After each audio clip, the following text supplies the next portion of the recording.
Jack, another V8 supercar question today for the Armour All Summer Grill. Will Nissan Motorsport step up in 2015? I'd have to say that they've started to step up late in 2014. Can they keep it going next year?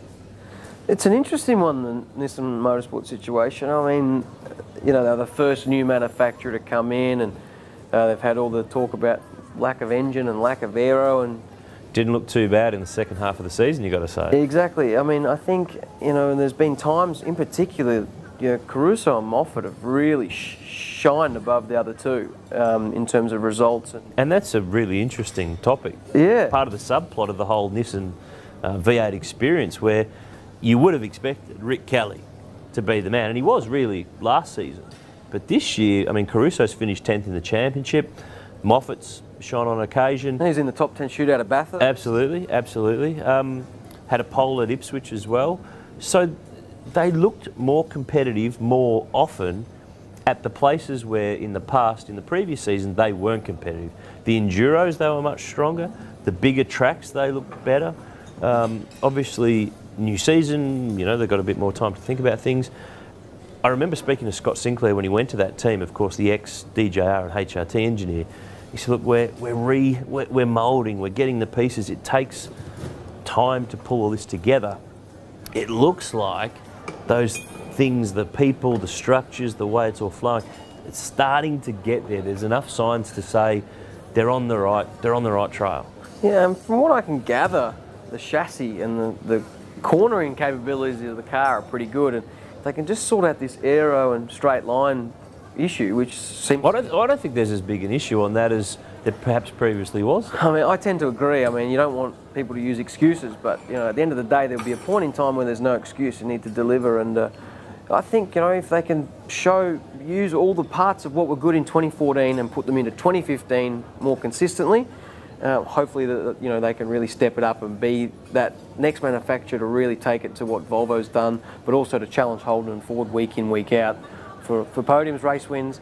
But hopefully they can also, you know, get some sponsors. It's a shame to see Norton disappearing from the sport, and that could be something that has a factor moving forward in that team. So the question was, will they step up? I think it's a yes. Yeah, I think so. I mean, like you've said, they've been stepping up consistently since they first started 2 years ago, and I think that will continue to show, and hopefully we can see those Nissans, you know, consistently up the front. Well, Todd, this is going to be the third year in 2015 actually racing these cars. What's going to be the big, I guess, step or difference that you'd like to see in 2015? More of the same. Just the guys have been working incredibly hard on R&D.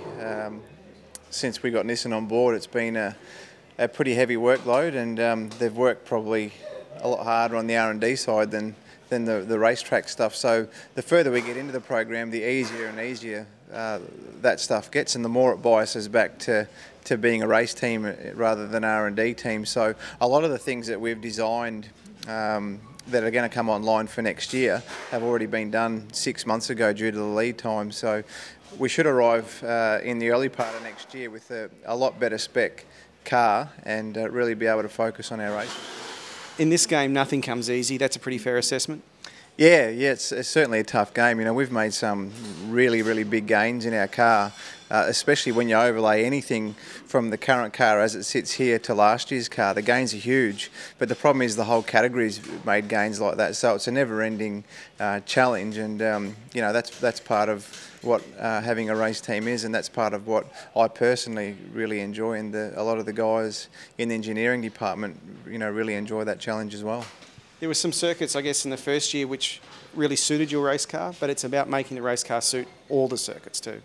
Yeah, and it is hard to make the car suit every round of the championship. There's only a few teams or few makes that can actually cover the whole series since we've gone to this generation car and have that kind of consistency. But in our case, we've certainly got circuits that the cars are really good, unbelievably good, and then we've got circuits that are really challenging for us. So unfortunately, that's going to be the case, you know, moving forward, because you've got what you're given in a lot of ways, but it's a matter of just making those tracks that we do have challenges at a little bit better, and the consistency will come.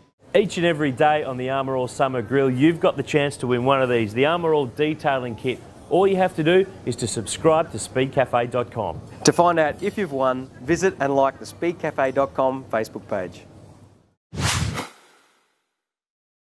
So to add to Armorall's already wide range of automotive car care products, they now do a rain repellent. I've got to say, I really love this product. I use it a lot. And it's great for dispersing the water off your windscreen.